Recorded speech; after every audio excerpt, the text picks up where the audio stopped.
Chaque crise amène son lot d'opportunités, ça tu ne peux pas le nier. Actuellement, il y en a une énorme qui est sous nos yeux depuis un petit moment sur ses multiples historiquement les plus bas, avec une croissance démentielle, un business de fou que je vais te présenter dans cette vidéo. Reste bien jusqu'à la fin puisque je vais te donner mon juste prix de Microsoft et ma position personnelle à la fin de cette vidéo. Bref, tu l'as compris, on va regarder tout business de Microsoft, les fondamentaux, la guidance, mais également pourquoi Microsoft est une bonne action et pourquoi c'est un bon acteur de demain. Et à la toute fin, le juste prix et ma position perso. Bref, abonne-toi, mets un like, on est parti.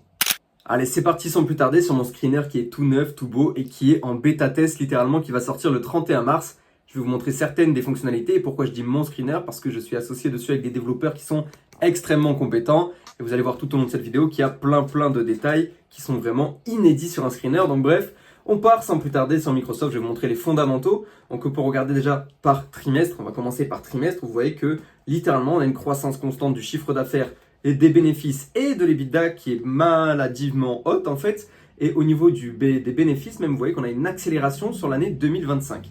Maintenant, et il faut savoir d'ailleurs que Microsoft est fiscalement décalé de 2 trimestres. Donc le Q2 de 2026, c'est en réalité le Q4 de 2025. Maintenant, on va passer en annuel parce que ça me paraît un petit peu plus pertinent. On va se regarder ça sur 10 ans d'ailleurs pour que ce soit encore plus pertinent et pour comprendre d'où on vient. Sur Microsoft, vous voyez que sur 10 ans, on a un chiffre d'affaires qui est un CAGR, donc une croissance composée de 13,3%, une croissance opérationnelle de 19%, et une croissance du résultat net de 19,5%. Donc en gros, à tous les étages, on essaye d'améliorer. Ça se voit d'ailleurs sur les marges qui sont passées de marge nette de 22% en 2016 à une marge nette de 36% en 2025. Par contre, et le fait d'augmenter son business comme ça, le fait d'avoir une croissance comme ça implique quelque chose, c'est que les retours sur investissement sont un petit peu plus bas puisqu'on investit beaucoup plus. Et quand je vous dis qu'on investit beaucoup plus, c'est qu'on investit vraiment beaucoup plus. Et pour ça, on va repasser en TTM, donc c'est-à-dire en trimestre, trailing 12 months, je vais y arriver. Mais bref, par trimestre, et vous voyez qu'on investit absolument énormément et de manière colossale sur Microsoft comparé à la croissance littéralement des résultats nets. Donc le retour sur l'investissement baisse pour l'instant. Mais pourquoi on investit massivement? Parce qu'il y a une demande qui est massive, une demande qui est exceptionnelle. Ça, on va la voir juste après dans les résultats de Microsoft, les derniers en date, qu'on va les regarder ensemble. Bref, si je vous en parle aujourd'hui, vous en doutez que c'est une excellente opportunité. J'ai fixé mon juste prix à 424 et ça, c'est en étant extrêmement, on va dire, protecteur. Mais je vous montrerai à la fin comment j'ai calculé ça et comment j'ai rabaissé ça le maximum possible. Pour vous montrer un petit peu, ce qui est bien aussi sur Microsoft, c'est que le nombre d'actions, les actions en circulation descendent, que l'endettement est très bas et qu'on investit vraiment du cash. Et du cash, ça, on en a énormément, on en a 71 milliards, mais pour la première année, on a baissé en cash. Pourquoi? Parce qu'on a 64 milliards de CAPEX. C'est absolument énorme. Et donc, nos CAPEX sur nos operating cash flow, on investit 47% de ce qui nous retombe réellement dans la poche. 47% du budget qu'on a, on l'alloue au CAPEX, donc c'est-à-dire aux dépenses d'investissement. Et ça, forcément, ça fait parler énormément. Donc, c'est ce graphique-là, celui-ci, qui est en énorme partie responsable de la baisse actuelle de Microsoft. Mais si on regarde Microsoft, je sais, vous allez m'attraper ma veste, je vous connais. Si on regarde sur 10 ans, on a une croissance qui est juste exceptionnelle et qui est d'ailleurs soutenue, mais ça, on le verra graphiquement à un moment un petit peu plus tard dans cette vidéo. Mais si on se base sur les 5 dernières années, en fait, la croissance n'est pas énorme. Et on se retrouve à peine à 9,78 de CAGR sur une action qui vaut beaucoup plus que ça en réalité et qui a beaucoup plus performé que ça.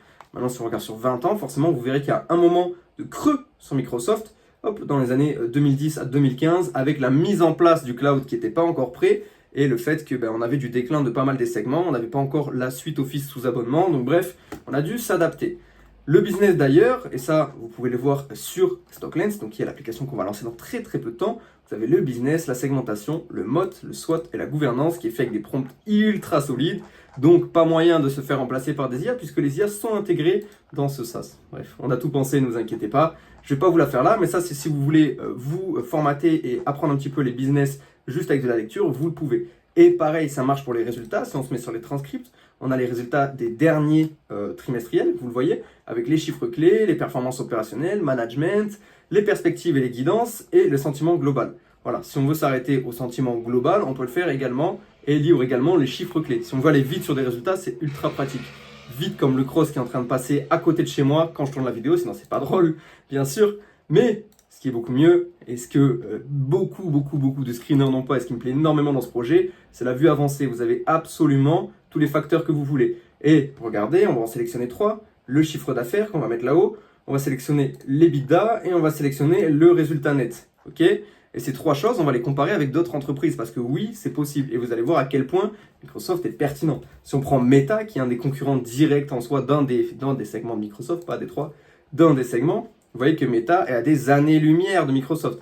Et même si on regarde au niveau des CAGR, Meta est au-dessus partout, mais il y a encore un vide à rattraper, un vide à combler qui est dingue. Si on enlève Meta et qu'à la place maintenant, on se met Amazon, qui est un des concurrents aussi sur le cloud. On se met Amazon, hop, on charge un petit peu parce que les données sont très très lourdes pour Amazon. Vous allez voir une énorme bougie spawn. Maintenant, les CAGR sont encore meilleurs que sur Microsoft. Donc on va se dire, mais Microsoft c'est nul en fait. C'est nul. On va se mettre Google. Google, Alphabet. Hop, ah oui, faut que je marque Alphabet, il va pas aimer sinon. Hop. Je vous dis Google à l'oral, mais en réalité, hop, on recharge. Et vous allez voir que, pareil, au niveau d'Alphabet, il y a toujours eu cette petite différence. Et par contre, là, on se rapproche un petit peu des CAGR. Donc, en fait, vous voyez, Microsoft a l'air d'avoir un retard sur les 5 dernières années. Et donc, on investit massivement en CAPEX. Et c'est ça ce qui me plaît dans cette entreprise, c'est que on est sur un modèle qui est durable, un modèle qui est porté par différents segments. Et regardez quels sont ces segments ici. Hop, on est juste ici. On va avancer un petit peu. Les slides, par contre, il faut vraiment qu'ils arrêtent de faire ça sur PowerPoint, ça pique les yeux.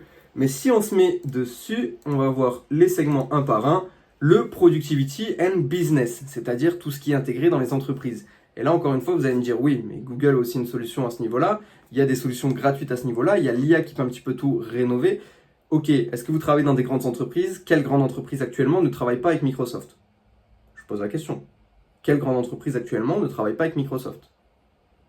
Très peu de monde. Un écosystème hyper adapté et avec des solutions pour tous les besoins des entreprises.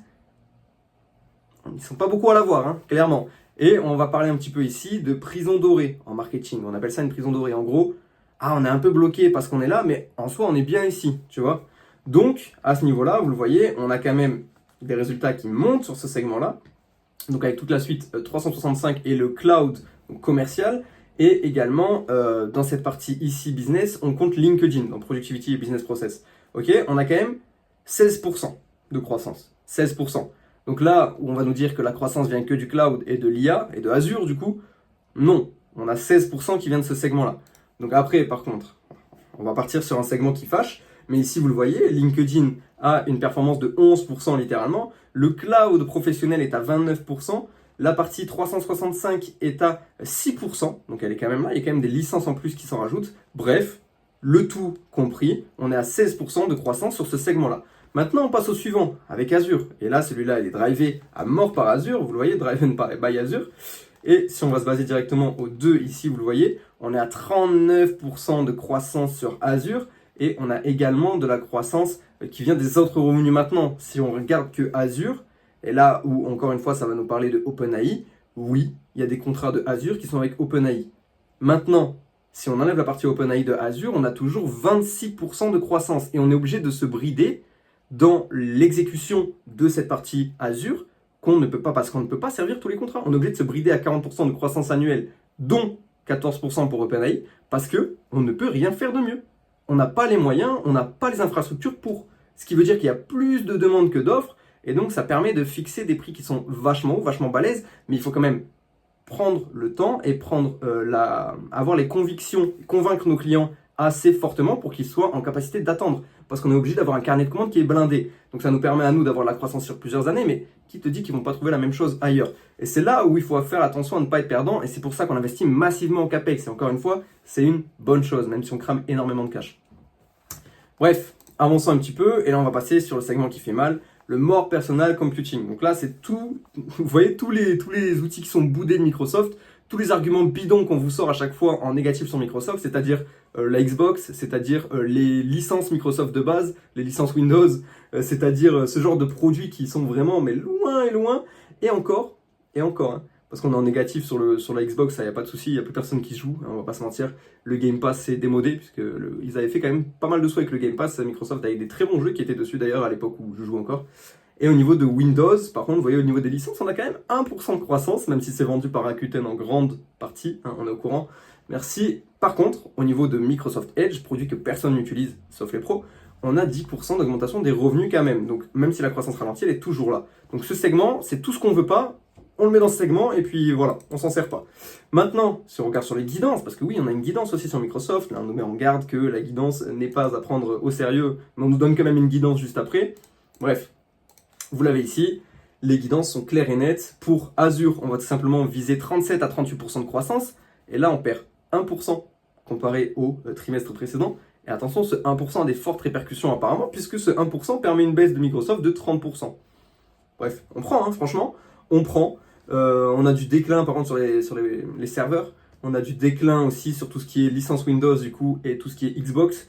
On a toujours une croissance mais qui ralentit au niveau de la publicité sur Edge, puisque plus personne n'utilise Edge, vous vous en doutez clairement. Et par contre, on a de la croissance sur toute la partie Microsoft 365 avec tout le pack Office, mais aussi LinkedIn et le cloud qui va clairement prendre un bon gros, vous le voyez, en mid to high 20s, donc on est entre 25 et 29% de croissance sur le trimestre à venir. Donc clairement, on attend du très très lourd pour Microsoft. Maintenant, il faut en parler, la valorisation actuelle est extrêmement faible. Et là, ce qui est bien, ce qui est exceptionnel d'ailleurs sur Stockland, c'est qu'on peut se baser sur tous les ratios sur la même application, hein. Clairement, vous le savez, si vous cherchez des ratios un peu partout, c'est une galère à trouver des ratios qui sont à jour. Là, c'est le cas sur Stocklens. Bref, toujours en bêta. Ne vous inquiétez pas, je vous ferai un communiqué officiel quand ce sera disponible. Le price earning ratio, on peut se baser sur 10 ans. On va se baser sur 10 ans. Et vous le savez, autant bien que moi, on a eu des années très très compliquées sur Microsoft. Ok, des années de transition, vraiment. Et au plus bas de ces années-là, on est descendu à 21,46 de PE. On peut même partir sur 15 ans si vous le souhaitez.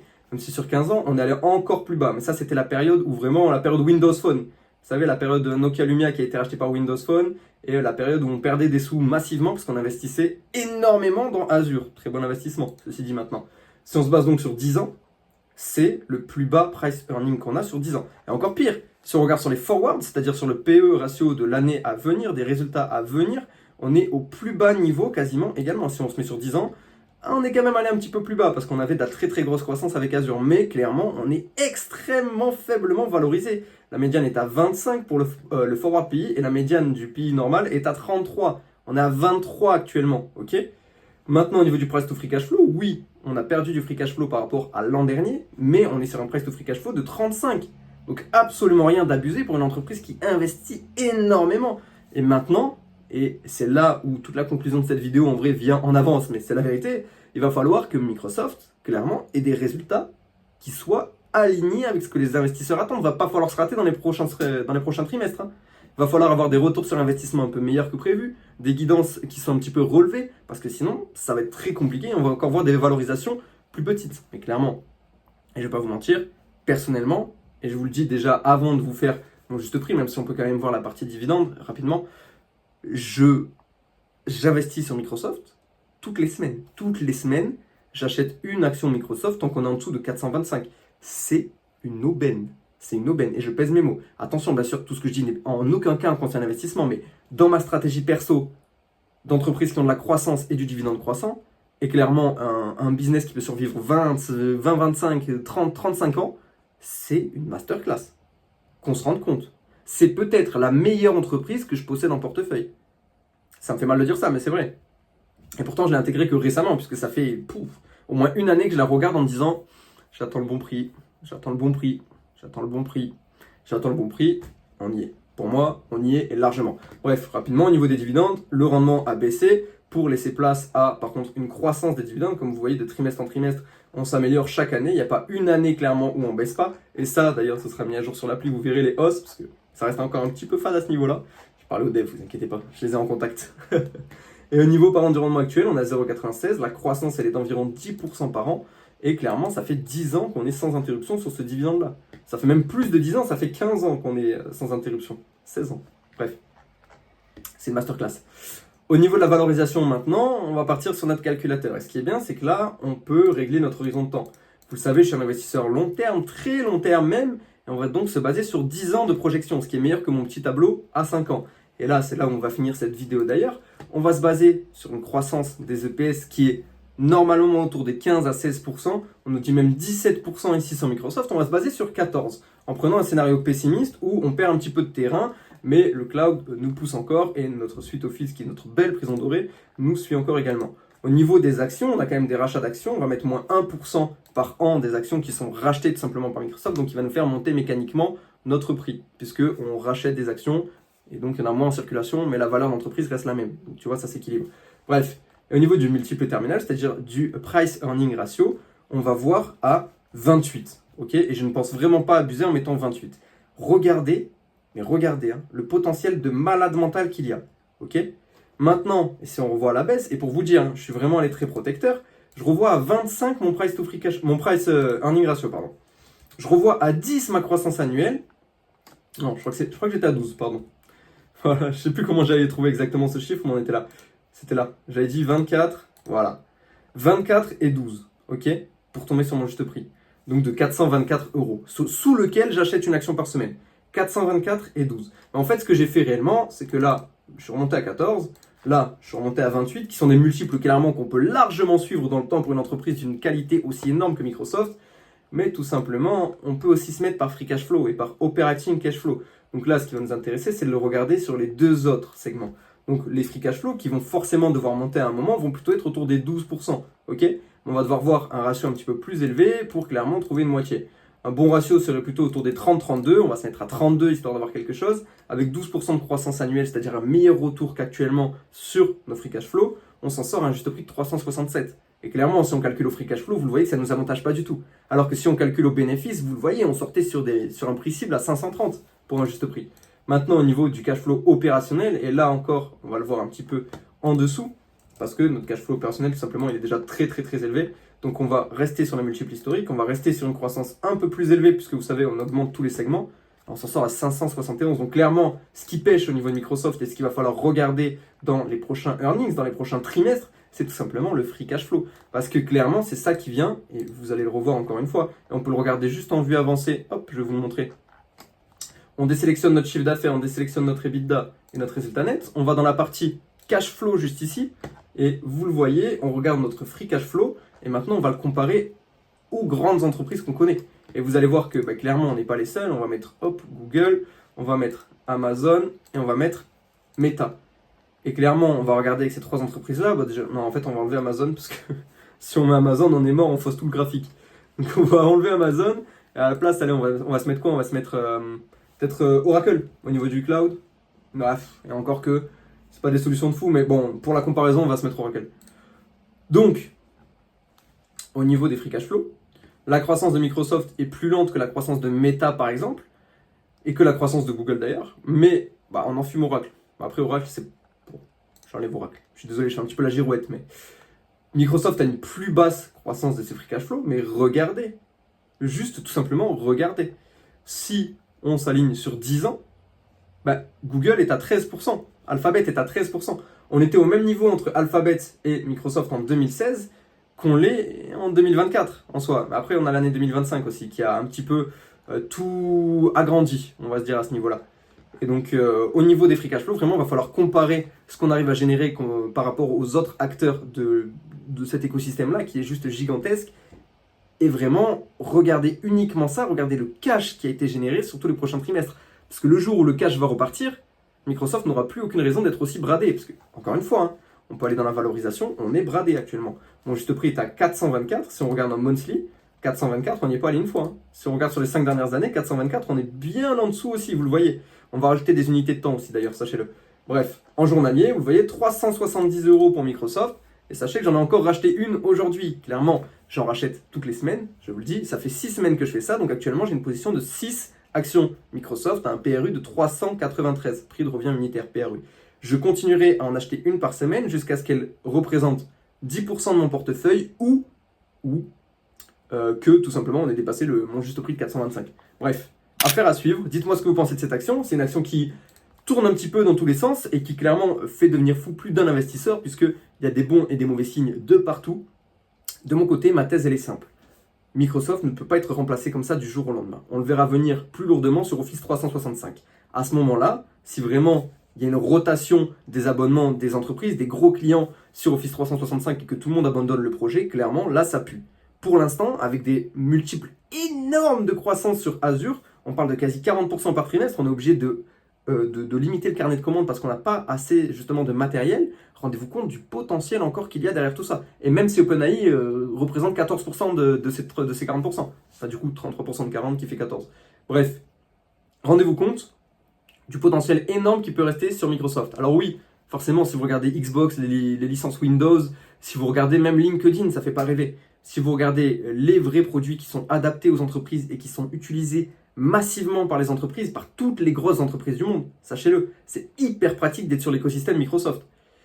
Tout simplement, on n'est pas prêt de l'avoir tombé du jour au lendemain. Et oui, OpenAI n'est vraiment pas, est même en train de perdre du terrain au niveau de l'IA, mais franchement, est-ce qu'on s'arrête vraiment à OpenAI?